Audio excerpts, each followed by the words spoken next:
got 4 packages, 3 here and 1 to the side. I'm a little concerned that because this arrived today. Yeah, that it came out this week. Since Amazon has been traditionally releasing stuff, you know, a week late, this might mean that I already have one of next week's, or all of next week's stuff. It might only be some of it. I haven't had a chance to check. You know, I got home, gathered the packages together, start recording this now, so that I can open this up, get this stuff out. No,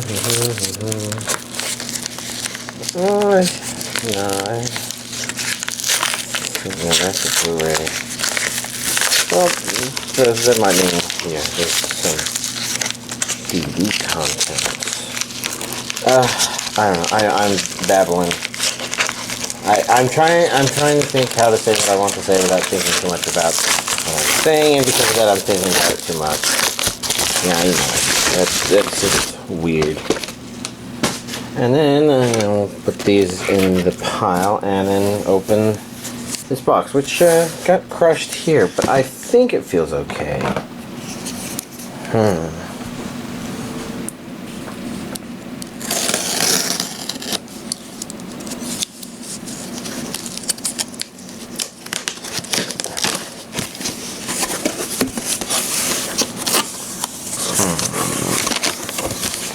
Anyways, get inside here.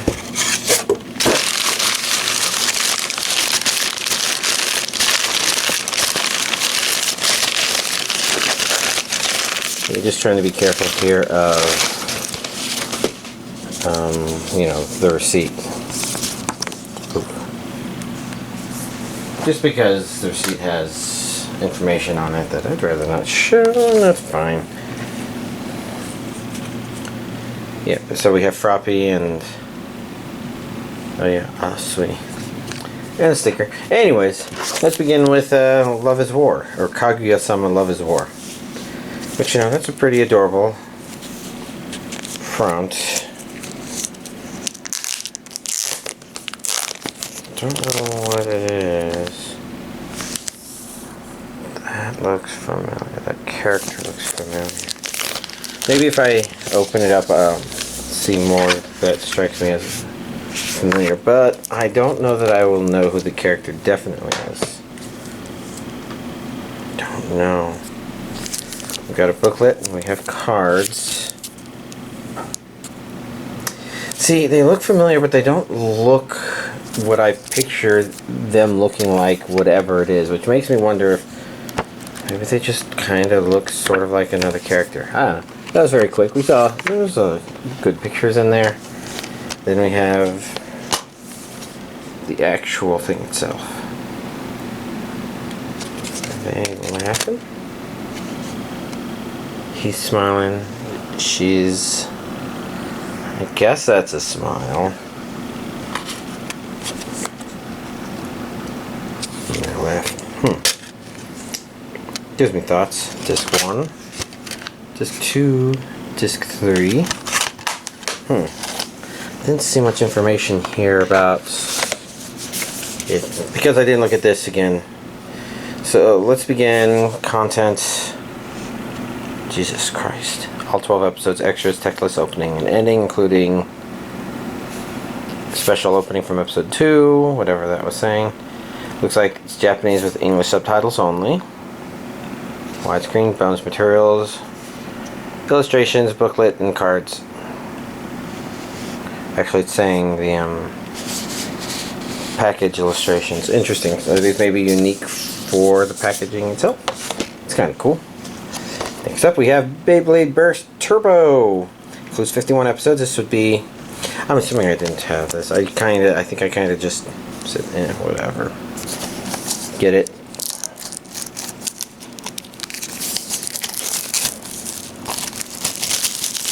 Got botted. It's here. You know, that's a really weird discoloration. It's kind of neat. It makes it feel like there's something wrong with the DVD, but there's nothing wrong with it. Anyways, looks like we got pretty simple discs on the inside. like the color scheme. I'm trying to remember what it reminds me of. Maybe Blu-ray? No, actually both the US and the Japanese ones look like that. Next up we have Fruits Basket, Season 1, Part 2. 3 new Zodiacs to your collection. Okay. I think I did do that last time, which means I have to keep doing this.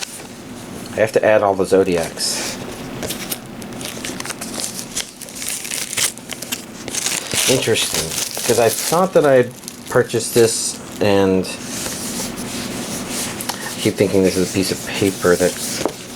Let's look at this here. I see region A and B, which means, yay, 12 episodes on 2 discs. It's got English dub and Japanese with English subtitles.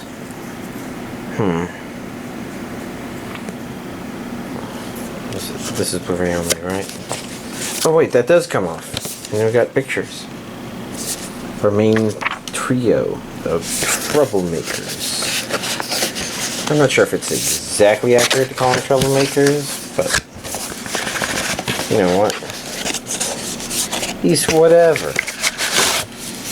Because we're going to take this box and put it over here, and then take this, take a look at this in more depth, you know, over 1 hour of special features. What does it say up there? Episode commentary, interview with cast and crew inside the episodes, and textless op-ed.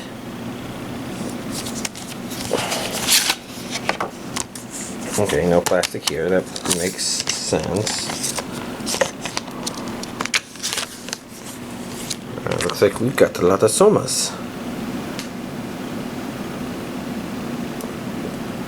Are they?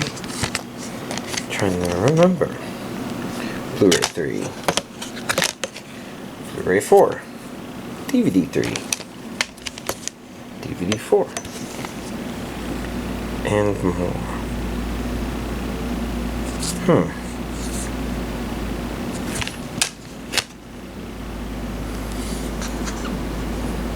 I guess I could count and probably verify that, yeah, those are somas, but that sounds like so much work. Okay, so then we're going to take a look at this stuff. So I've got some postcards.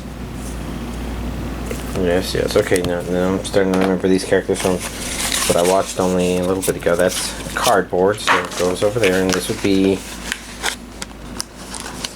the next group of Zodiac animals. I don't remember if I opened them up properly last time. What we're going to this time, we have, I think, a tiger.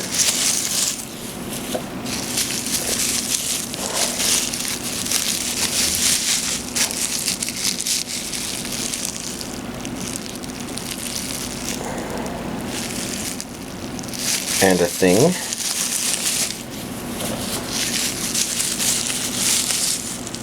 And a bunny. I'm wondering if that thing is supposed to be dragon or seahorse or something like that. Alright. Next up comes Hunter x Hunter Volume 7 Blu-ray. And since these come in DVD Blu-ray pairs, I'm guessing that means that the DVD version should maybe arrive next week, which means I might have at least one thing to show next week. Wow. It's just, you know, that kind of does not feel so great when rubbing it against things. Look at the back again. Region A only. 4-disc Blu-ray, 25 episodes, English subtitles. English and Japanese audio, art gallery, English cast interview, clean opening and ending, trailers, ending credits.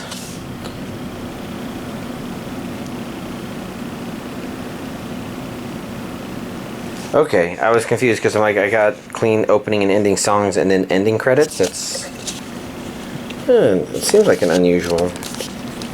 Wait, I saw that guy recently. Probably because I was looking for heart-related gifts for Valentine's Day. I post gifts on one of the channels at work. You know, I think a lot of people do. When you have that option. Hunter x Hunter Dragon Ball Super. I know it's Super, but I want to call it Dragon Ball Super now. Especially since food is nice. But blah blah blah blah blah. Disc 1. Disc 2. Disc 3. Disc 4 feels like the only normal one. I do like how both Fruits Basket and Hunter x Hunter have done that thing. Watch and be amazed.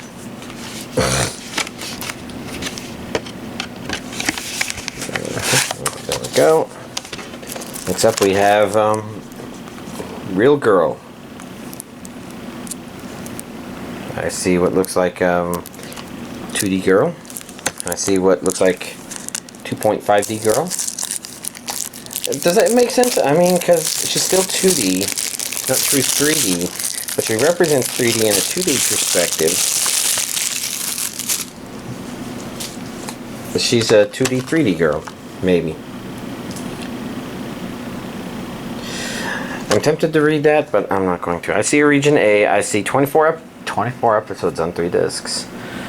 English audio and, you know, Japanese with English subtitles, which surprises me. I kind of expected it to be subtitled only. Like, I kind of had this feeling, but no. It's there.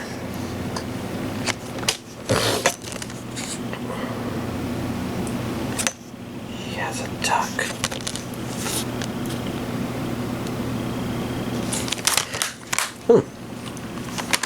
And last but not least, FLCL Alternative DVD version, because obviously I got the Blu-ray version last week. Progressive and alternative. Okay. I'll figure out the watching of that stuff eventually. For the time being, we're going to take a peek at what is obviously a very plain DVD with a very plain inside. But I think that's kind of expected. The Blu-ray releases where they put a little more energy, and it's not that much, but anyways. Here's this week's anime DVD collection update. So, I don't think it should be surprising, but I prioritized finishing that time I got reincarnated as a slime Season 1. Because, like I said, the Season 1 Part 1, which I guess is Core 1, maybe, it ended without completing the story arc or thought it was on, and wanted to see the resolution to that. And that one was actually pretty entertaining and kind of neat. It felt kind of relevant to the main character in a couple of ways. Like, I mean, obviously everything is relevant to him because, you know, not only is he the main character, but it's about him being an overpowered character in this interesting fantasy world, I guess. And I call it an interesting fantasy world, but I think the thing that's really interesting about it is kind of what he's doing to it, I guess. And I think that's a plus for these isekai that involve, I guess, power fantasy sort of stuff. It's really neat to see these characters world build, and Reincarnated as a Slime is definitely top tier in that regard, I would say. Because there really is just a community and spirit sort of forming around him, and it's not it doesn't feel as cheesy as something like Reincarnated in Another World with My Cell Phone, or something like that, In Another World with My Cell Phone.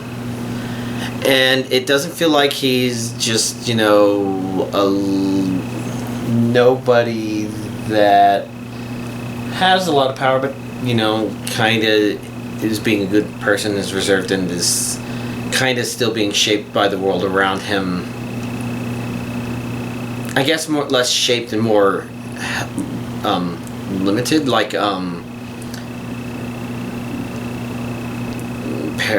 it's not Death Parade, it's Death March Rhapsody in Another World or something like that.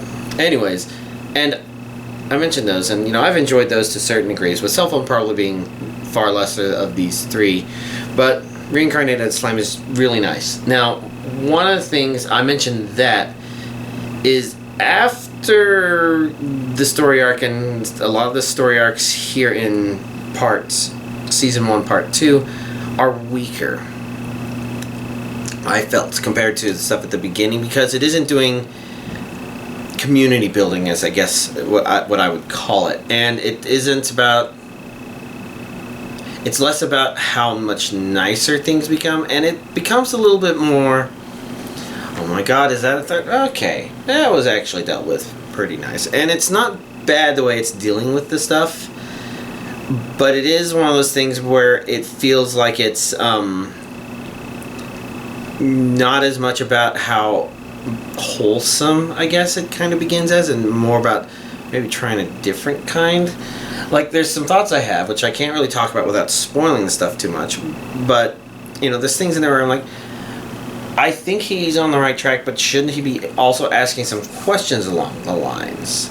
But I can't go into details without really spoiling stuff. Just gotta say that, you know, as it continues to move along, it doesn't feel like it has what it had at the beginning, but it doesn't feel like it's really bad. And, you know, to be honest, a lot of that stuff's really hard because, you know, this is why a lot of superhero movies that tend to be some of the best ones tend to be origin stories, because it's really easy to start something and start building something because the promise makes people excited, but having to keep something going is hard. Anyways, yeah, I prioritized it. I'm trying to remember what exactly it ended at, and it's interesting because I mentioned, like, for Death March Rhapsody, I was talking about the world shaping the character, and, you know, I kind of realized while I was saying that this one kind of does the same thing as well, but this one is kind of shaping him up in order to step forward and say, okay, yeah, here, let me be the better man here, or something like that. So, they're two different kinds of shapings, and I guess I only just started, because I wasn't really comparing them before now, I just kind of mentioned them as, I guess, a brief thought right here, right now. But, I don't know, things. Anyways, after that, I threw on Isekai Quartet, and it was pretty entertaining. So, I mean, you can kind of tell based on the fact that the characters are all chibi that it is a sort of shorter length episode sort of show. And this one is like half-length episode sorts of things. And definitely compared to a lot of that kind of show that I've seen, this is top tier. Which isn't to say that it is necessarily best, because obviously a lot of the stories that the characters come from are themselves top tier, and you're interested in seeing this because, not because you expect it to be better than any of those or even to match any of those, but because you could just kind of want to see what it does with them, and it doesn't disappoint. Now, that said, I wouldn't say that necessarily excites you to the degree where you're like, oh my god, I absolutely have to see what's going to happen, because it doesn't really have that much tension going on. There's some there, but mostly it's in the form of you being curious how certain characters are going to interact. And it begins with, I guess it kind of feels like you can accept the fact that these are maybe those characters in this situation, because it kind of establishes that, you know, some of them recognize that there are forces that are kind of encouraging them to behave the way students would, even though they are outrageous and different characters. And so it's self-aware enough to know that it's absurd and to make that part of the narrative, which usually is a pretty good sign. One of the things about this you want to see is, you know, as much as you want to see your favorite character doing something again, you really want to see your favorite character interacting with another character you like, or another favorite character, or something like that. You want to see these inter-character relationships, and around the time this show was getting to the point where it's like, well, it had a little bit of those here and there, but people are mostly sticking to their cliques, or is it clique? Around the time where you're like, well, it really should, if it wants to be more than just an idea, it really needs to get the characters to interact with each other between the shows more. And then that episode is right when it says, all right, well, now we're doing this and we're assigning roles, and, you know, it's forcing people to mix and match and do stuff. And works out pretty well. It's really interesting because unlike a lot of chibi shorts shows, I guess, and most of those are probably just actually shorts that were kind of shown in between stuff for anyways, one of the things that was nice about it is a lot of those tend to say, okay, we are a 5-minute episode, or we're a 10 minutes episode. This is what we have to do, and we have to make it self-contained. That doesn't feel the same for Isekai Quartet. It may wrap up ideas on each one, but it feels like it flows from episode to episode, to the point where you could probably remove the opening ending credits and it would just feel like a flowing narrative. It wouldn't necessarily feel like a movie because there isn't anything about it that I would call, real driving, other than you're just interested in seeing how it works. And some of the way the characters play off is entertaining. Now, I didn't see as much character interactions between each other as I would have hoped, but I still saw most of it. And overall, it was just neat. So, of course, I am curious about Season 2, but it's probably going to be a long time before that comes out. I guess this had been told to me. See, I kind of went into this, before I went into this, I was kind of under the general impression that I at least needed to watch Konosuba Season 1. It's not a bad idea to watch Season 2. Especially since you do have some character interactions from characters only introduced in Season 2. And while you may think this includes Season 1 OVA character, which it does, of course, it's more than just her. So there's additional ideas from Season 2 of Konosuba. So basically, you need to watch both Konosuba and Konosuba 2. Olive ReZero, I guess. Yeah, probably Olive ReZero. Yeah, Olive ReZero. You might be able to get away with only... No, I think you need to watch Season 3 of Overlord as well, and the one season, the Saga of Tanya the Evil, that's out.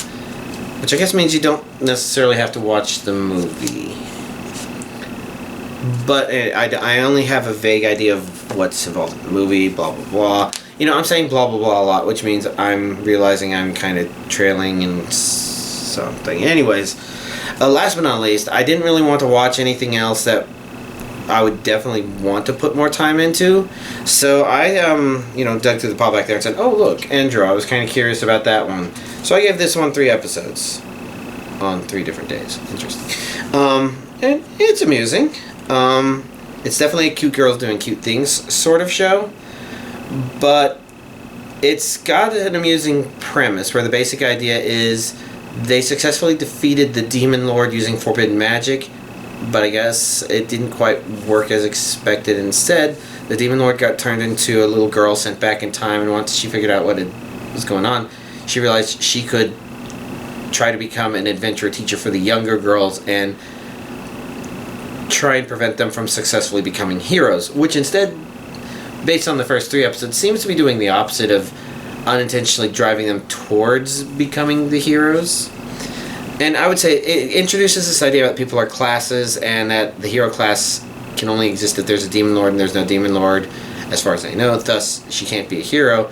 But it seems to me that it introduces this idea that there is an active Demon Lord, we know that, and thus that is causing her to become the hero. Or something like that.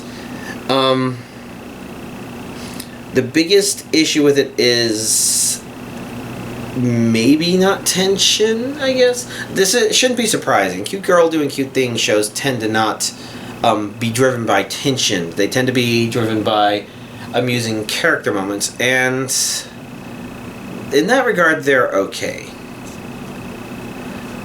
From what I've seen, the characters definitely fall pretty steeply into archetypes, but they don't. They aren't completely weighed down by those, so they don't feel a need to reinforce them all the time, which means that they can make them pop out when they want to. So for example, the fighting girl there, she also eats food. I mean, everybody eats food, but apparently eating food is her thing, and they don't make it where you feel like she has to be talked about it all the time, but then she does make it big deals at times when it would be appropriately amusing to do so. Now that said, I haven't found the humor gut-busting, but there's an interesting mix of stuff there where I could probably keep going on with it, except I definitely have like 3 things that came out this week that I'm interested in. And, that means I fulfilled my goal here. I checked it out. I guess I talk about, yeah. Because I guess those are two ideas. You have things that try to pull you to the end of the series and things that try to push you forward through the series. So, like, you can have a show that's really funny and you want to fire up the next episode because you expect the next one to really make you laugh. Or tension tends to be the other things where you kind of have a tension now that's like, okay, I want to see how this resolves, so you watch the next episode. Or you have a story that promises to build up to tension. You're like, okay, I want to see where it ends. This one doesn't quite have all of that too strongly, maybe. I don't know. Anyways, outside of that, I am curious about watching the Sonic the Hedgehog movie. I have to figure out what time I have to do that, because I had the Valentine's Day stuff last week, and I made a lot of chocolate-covered strawberries. 67 of them, actually. And I had my brother and nephews come over on Saturday, and then Sunday was finish up the weekend, which includes especially doing laundry and birthday shopping stuff. It's not a whole lot of stuff, but it's one of those things where it's just like there's a lot packed in there. Grocery shopping yesterday, this and my Twitch stream stuff tonight. So I'm hoping to maybe try and hit it tomorrow if I'm not too exhausted. But it's going to be raining.